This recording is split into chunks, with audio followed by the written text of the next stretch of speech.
বুকের যাতনা বোঝে না, আহা মন রাগ কাটে না, বুকের যাতনা বোঝে না, আহা মন। গোপাল দাদা, সর্বনাশ হয়ে গেল, আমার সব চলে গেল, মাথা গোজার স্থানটুকু আর থাকবে না।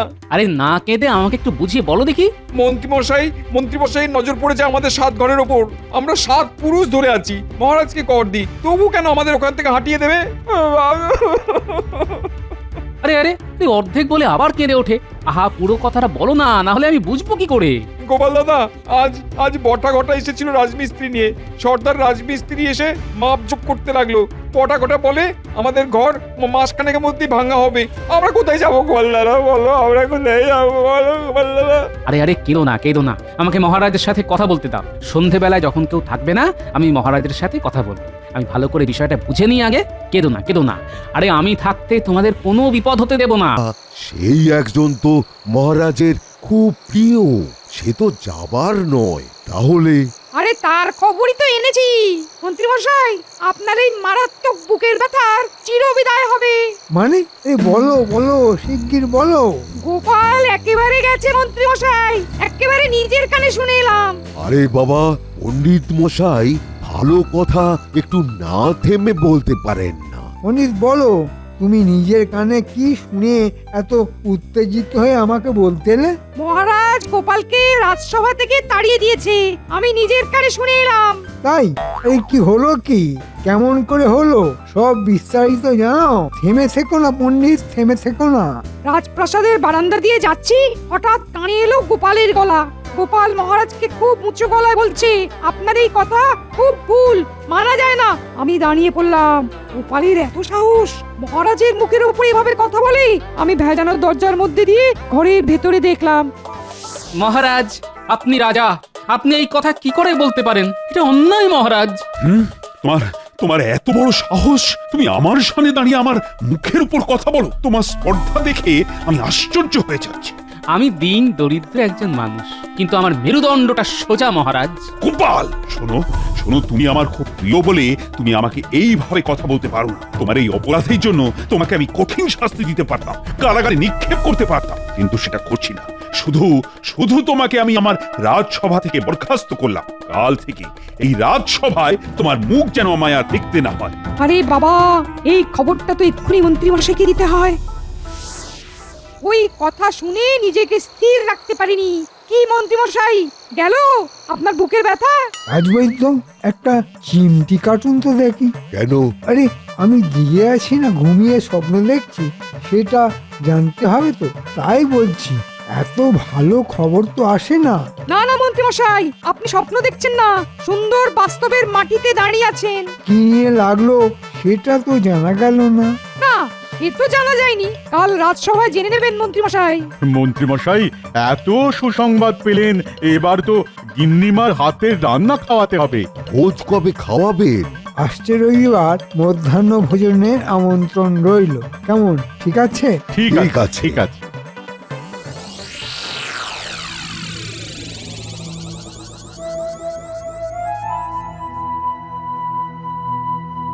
কি গো, রাজসভা থেকে এসে সেই যে ঘুম মেরে বসে রইলে, আর তো উঠলে না গো? ওঠো না, হাত মুখ ধোও। শোনো গিন্নি, কয়েকদিন আমরা দূরে কোনো নির্জন গ্রামে চলে যাব। জামা কাপড় গুছিয়ে নাও। ওই পূব গাঁয়ে যাব, ওখানে আমাকে কেউ দেখেনি, আমার নাম শুনেছে। ওখানে আমরা এখন থেকে থাকবো। এখানে থাকবো না? না, সে কি? মহারাজ আমাকে বরখাস্ত করেছেন। ও মা গো, কি হবে গো? কি খাবো গো? কয়েকদিন নয় প্রকৃতির হাওয়া খেয়ে কাটাবো। নাকি কান্না থামাও তো। কাজ চলে গেলে খাবো কি? কেন, আমাদের পৈতৃক পেশায় চলে যাব? কাজ জানি, না খাইয়ে রাখবো না। হ্যাঁ, কি হয়েছে জানতে পারি? নিশ্চয়ই পারো, তবে এখন নয়, পরে। এখন শুধু বোঁচকা বুচকি নিয়ে দুগ্গা বলে সকাল হতেই বেরিয়ে পড়বো। কোথায় যাবো? এই কৃষ্ণনগর থেকে দূরে, যেখানে আমাকে কেউ চেনে না, ওখানে কিছুদিন থাকবো। কিছুদিন মানে? তারপর কোথায় যাবো? তার পরের কথা পরে ভাবা যাবে গিন্নি। নাও গিন্নি, তাড়াতাড়ি বোঁচকা বুচকি গোছাও, তারপর একটু গড়িয়ে নাও। সকাল সকাল বেরোবো, বুঝলে? তোমার মনটা কি এখন একটু ভালো হয়েছে? আর মন, মনেরও সহ্যের একটা সীমা আছে। ভাঁড়েরও দুঃখ হয় গিন্নি, ভাঁড়েরও মন খারাপ হয়।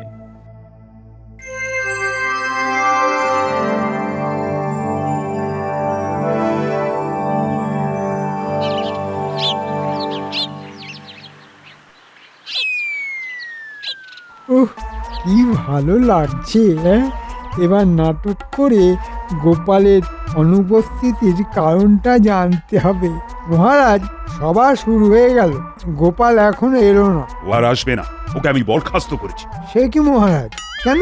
আপনার এত কাছের মানুষ, আপনি এত ভালোবাসতেন। আরে রাজসভার কাজটা শুরু করো। আমাদের কি যেন বিষয় নিয়ে কথা হচ্ছিল কাল। ওই মাঠের ধারে অবাঞ্ছিত আস্তানা নিয়ে মহারাজ। ওই অবাঞ্ছিত আস্তানাগুলো আমাদের পরিষ্কার করতে হবে। এ সম্পর্কে আমি পরে সিদ্ধান্ত নেব। এ নিয়ে এই মুহূর্তে কোনো আলোচনাই হবে না। আব্বা, বেশ ভালো একটা সময় ছিল, পথের কাঁটার গোপালটাও নেই। এই সময় যদি পরিষ্কার করার বরাতটা পেয়ে যেতাম, তাহলে বছরের শেষে কিছু উপরি হাতে আসতো। আচ্ছা, যদি আর কিছু আলোচনা না থাকে তবে আজকের মতো সভা মুলতুবি। আমি এখন বিশ্রাম নেব। হ্যাঁ, মহারাজের হলো কি? ব্যাপারটা সুবিধের দেখছি না। তবে কি মহারাজ গোপালের জন্য চিন্তা করছে? আমার আজ মন ভালো নেই, আর মন ভালো না থাকলে কোনো কাজেই যে মন লাগে না। কিছুদিন আমি আর রাজসভায় আসবো না, আর খুব প্রয়োজন না হলে আমাকে আর ডাকবেও না। তাহলে আপনার অবর্তমানে আমি রাজসভার কাজ করি, মানে আমি তো আপনার মন্ত্রী, আর মন্ত্রী মানে মহারাজের ডান হাত। তুমি থামো তো। আমার অবর্তমান মানে আবার কি? আমি প্রাসাদে থাকবো, খুব প্রয়োজনেই আমাকে একমাত্র ডাকবে, বুঝেছো? বুঝেছি মহারাজ। মহারাজের মন আর মর্জি বোঝা ভার। ব্যাপারটা কি বলুন তো মন্ত্রী মশাই? মহারাজের ভাবগতিক ঠিক সুবিধের লাগছে না। মনে হয় কোনো কারণে খুব বিচলিত। বিচলিত হওয়ার কারণ কি গোপাল? ঘুরে ফিরে সেই গোপাল। ওহ, চলে গিয়েও ছায়া রেখে যায়, কিছুতেই যায় না। মন্ত্রীমশাই বলি কি, একদম চিন্তা করবেন না।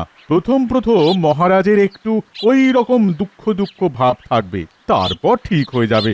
এটা আমার গণনা বলছে। তোমার গণনা? আর কি কি বলছে রাজজ্যোতিষী আমার ব্যাপারে? তুমি কিছু আগাম জানাতে পারো?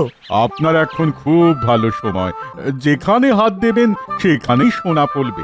কিন্তু সোনা তো ফললো না, মহারাজ তো ধমক দিলেন। আরে আমি তো এই মাত্র গণনা করলাম, ঠিক এই মুহূর্ত থেকে আপনার শুভক্ষণ শুরু হবে। কাল থেকে দেখবেন আপনার ভাগ্য আপনাকে কোথায় নিয়ে যায়, দেখবেন। বলছো?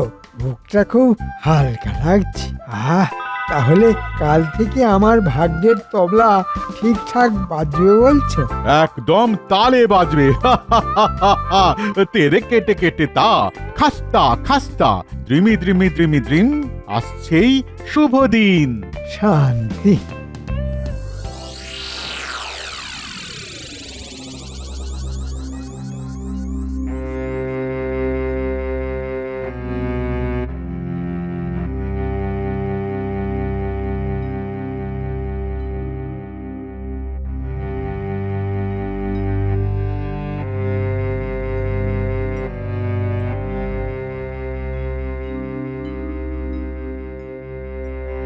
মহারাজ, বলো বলো মহারানী। আপনাকে একটা কথা জিজ্ঞেস করব? তা এত সংশয় নিয়ে প্রশ্ন করছো কেন? এই যা জিজ্ঞেস করবে নির্ভয় জিজ্ঞেস করো। গোপালকে কি আপনি আপনার সভা থেকে বহিষ্কার করেছেন? হ্যাঁ, করেছি। কিন্তু কেন মহারাজ? গোপালের অপরাধ? গোপাল আমার সাথে তর্ক করেছে। ঘটনাটা কি আমাকে বলা যাবে মহারাজ? মহারানী, সেদিন রাজসভায় মন্ত্রী একটা প্রস্তাব এনেছে, গোপাল সেদিন ছিল না। মহারাজ, আমাদের রাজ্যের মধ্যে মাঠের ধারে যে অবাঞ্ছিত আস্তানাগুলো বংশ পরম্পরায় রয়েছে, সেগুলোকে ভেঙে ওখানে বেশ সাজানো গোছানো বাজার করলে ভালো হয়। তাতে আমাদের রাজস্ব বাড়বে, রাজকোষে অর্থ আসবে। খুব ভালো প্রস্তাব মহারাজ। তাতে আমাদের রাজ্যের সৌন্দর্য বাড়বে। মন্ত্রী মশাইয়ের প্রস্তাবকে আমি পূর্ণ সমর্থন দিলাম। বিজ্ঞানী, তুমি চুপ কেন? তোমার কি প্রস্তাবটা ভালো লাগেনি? না মহারাজ, প্রস্তাবটা ভালো, তাতে সন্দেহ নেই। কিন্তু একটা কথা আছে মহারাজ। এর মধ্যে তুমি আবার গোপালের মতো কিন্তু খুঁজে পেলে? না না না না না, তুমি বলো বিজ্ঞানী। আর তোমার যেন কোথাও খটকা লাগছে বলে মনে হচ্ছে। মানে যারা ওখানে এতদিন ধরে আছে তারা যাবে কোথায়? মানে তাদের তো পুনর্বাসন দিতে হবে মহারাজ। কেন? ওরা তো নিয়ম বহির্ভূতভাবে আছে। যারা বেআইনিভাবে ঘর করে থাকবে তাদের পুনর্বাসন দেবার কোনো মানে নেই। মন্ত্রীর কথাটা আমার মনে ধরলো, আর আমি মনে মনে ঠিক করে নিলাম যে অস্থায়ী ঘরগুলো ভাঙবো। রাতে যখন আমি বিশ্রাম করছি, ঠিক তখন গোপাল এলো।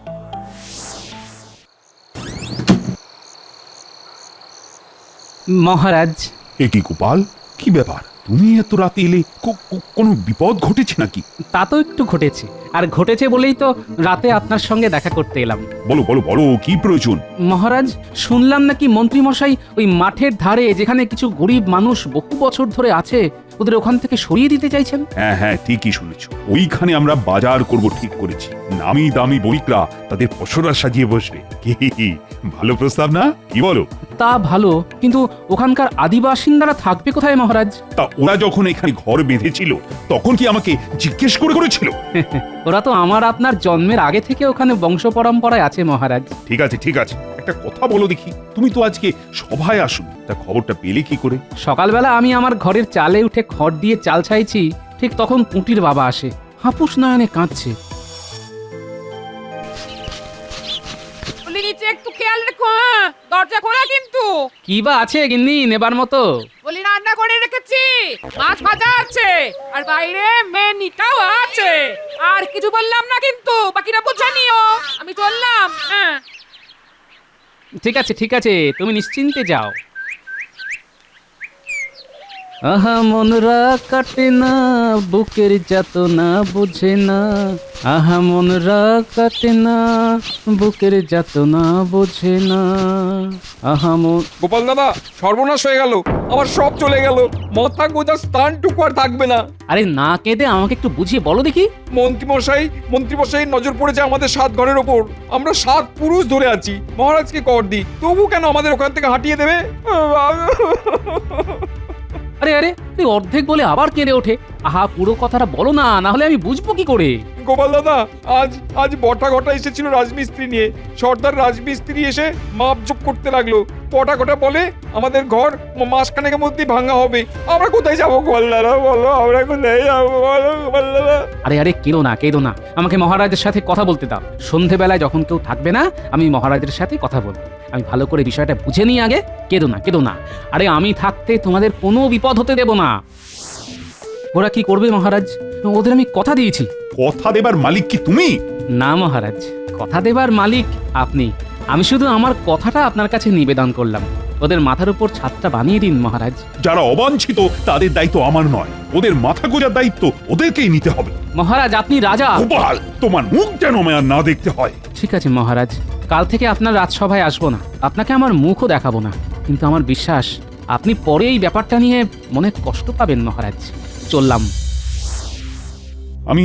আমি সত্যিই খুব ধর্ম সংকটে পড়েছি। গোপালকে ওইভাবে বরখাস্ত করে, গোপালের কথাটাও তো আবার ফেলে দেবার নয়। আবার মন্ত্রী যে কথাটা বলেছে সেটাও যে খারাপ বলেছে সেটা বলবো না। কৃষ্ণনগরের সৌন্দর্যের জন্য ওখানটা তো সুসজ্জিত বাজার করাটাও খুব জরুরি। আপনার মন কি বলছে মহারাজ? গোপালকে পুনরায় সভায় আনতে, এবং আমি চাই একটা সুন্দর পরিসমাপ্তি। তাহলে লোক পাঠিয়ে গোপালকে বলুন কাল থেকে রাজসভায় আসতে। পেয়াদা পাঠিয়েছিলাম, তারা এসে খবর দিয়েছে যে ঘরে তালা দেওয়া, গোপালকে নাকি কোথাও পাওয়া যাচ্ছে না। যে ধরা দিতে চায় না তাকে ধরবো কি করে বলো তো? তবে আমার বিশ্বাস গোপাল এমন কোনো এক জায়গায় গেছে যেখানে গোপালকে কেউ চেনে না। সম্পূর্ণ অজানা অচেনা জায়গায় গোপাল নিজেকে আত্মগোপন করে রেখেছে। মহারাজ, একটা উপায় আছে। গোপালকে বুদ্ধি দিয়ে ফিরিয়ে আনতে হবে। এমন কিছু করতে হবে যার সমাধান গোপাল ছাড়া আর কেউ করতে পারবে না। আচ্ছা, এমন কোনো উপায় কি আছে মহারানী, যাতে করে গোপালকে আবার ফিরে পেতে পারি? আছে মহারাজ, আছে।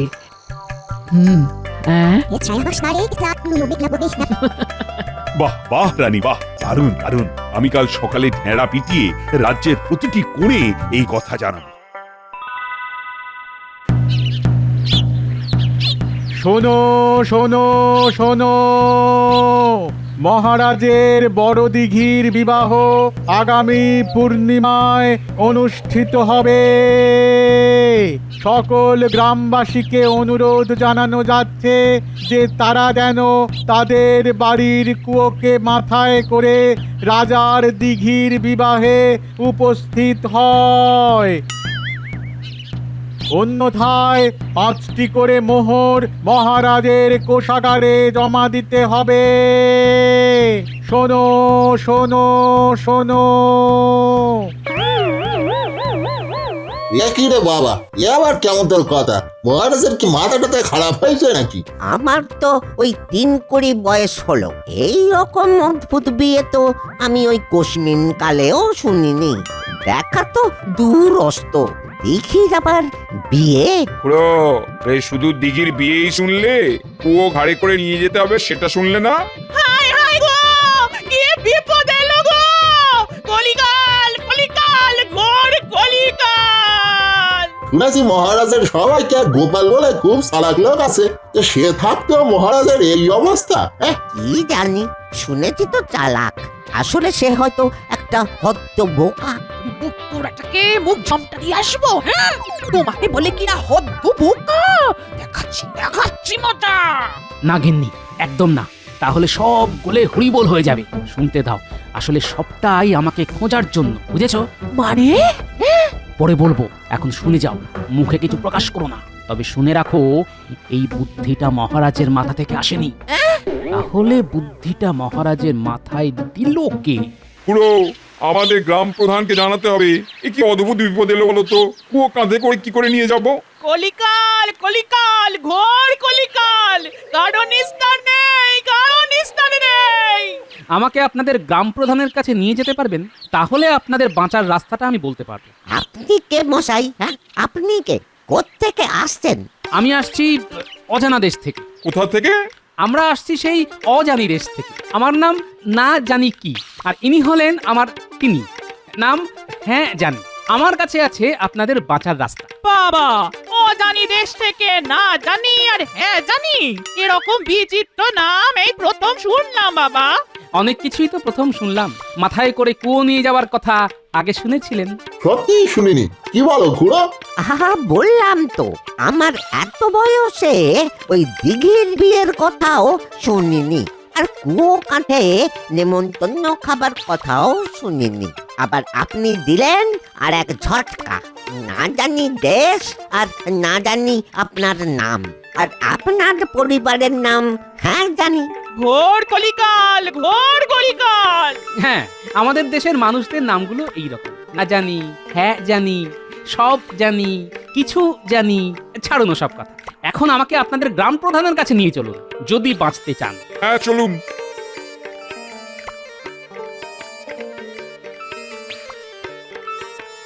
মহারাজের ঢেঁড়া শুনে মাথাটা কেমন ঘুরতে শুরু করেছে। কুয়ো কাঁধে করে দিঘির বিয়ে খেতে যাবার মতো অসম্ভব কথা মহারাজের মাথায় এলো কি করে? আপনার সাথে এই ব্যাপারে কথা আছে গ্রাম প্রধান। আপনি কে? আপনাকে তো এই গ্রামে আগে দেখিনি। আমি অনেক দূর থেকে আসছি, সেই 3 মাঠ পেরিয়ে 3 রাজ্যের অজানি দেশ থেকে। আমার নাম না জানি কি, আর ইনি হলেন আমার পরিবার, নাম হ্যাঁ জানি। আমি এসেছি আপনাদের এই ভয়ঙ্কর সমস্যা থেকে উদ্ধার করতে। মানে মহারাজের দিঘির বিয়ে? হ্যাঁ গ্রাম প্রধান, আপনি যাবেন মহারাজের কাছে গ্রামের কিছু মানুষকে নিয়ে, বলবেন মহারাজ মহারাজ, আমরা আসছি পূব গাঁ থেকে, আপনার নিমন্ত্রণ আমরা স্বীকার করলাম মহারাজ। কিন্তু শর্ত জানো তো? জানি মহারাজ জানি, আমাদেরও একটা শর্ত আছে মহারাজ। আচ্ছা বেয়াদব তো তোমরা, মহারাজকে শর্ত দাও। আহ মন্ত্রী, ও তুমি বুঝবে না। নাও নাও নাও, শিগগির তোমাদের শর্ত বলো। শিগগির বলো, আমি তোমাদের শর্ত শুনতে চাই। মহারাজ, আমাদের শর্ত হলো, আমাদের কুয়োগুলো খুব ধরেছে যে যার বিয়ে সেই আপনার দিঘি যেন তাদের এসে নিমন্ত্রণটা করে যায়। ওই ঢেঁড়াওয়ালার নিমন্ত্রণ সে নেবে না, দিঘিকে আসতে হবে আমাদের পূব গাঁয়ে। তাই এই শর্তটা কে শিখিয়েছে? গ্রাম প্রধান? এটা তো তোমার বুদ্ধি নয় বাবা, কে শিখিয়েছে? কে আর শেখাবে? আমার শত্রু ছাড়া ভালো লাগে না। হ্যাঁ, রাজজ্যোতিষীর গণনা কিছুতেই মেলে না। হ্যাঁ, মহারাজ সে বড় অদ্ভুত মানুষ, অজানি দেশ থেকে এসেছেন, নাম না জানি কি, ওনার পরিবারের নাম হ্যাঁ জানি। গোপাল গোপাল আমার গোপাল, অবশেষে ধরা দিলে তুমি। ও প্রধান, তোমাদের কাছে যে মানুষটা গেছে না, ওই না জানি না কি নাম বললে না, ও আসলে আমার সবার সবচেয়ে বুদ্ধিমান মানুষ, গোপাল, গোপাল ভাঁড়। প্রধান প্রধান তুমি লোক পাঠাও, গোপালকে সসম্মানে নিয়ে আসো। আর তোমাদের উপগায়ের প্রতিটি লোকের কাল এই প্রাসাদে নিমন্ত্রণ। মন্ত্রী, আয়োজনের দায়িত্ব কিন্তু তোমার। দেখো নিমন্ত্রিতরা যেন অসম্মানিত না হয়। কাটা ঘায়ে নুনের ছিটে, হ্যাঁ? আয়োজনের ত্রুটি হবে না মহারাজ।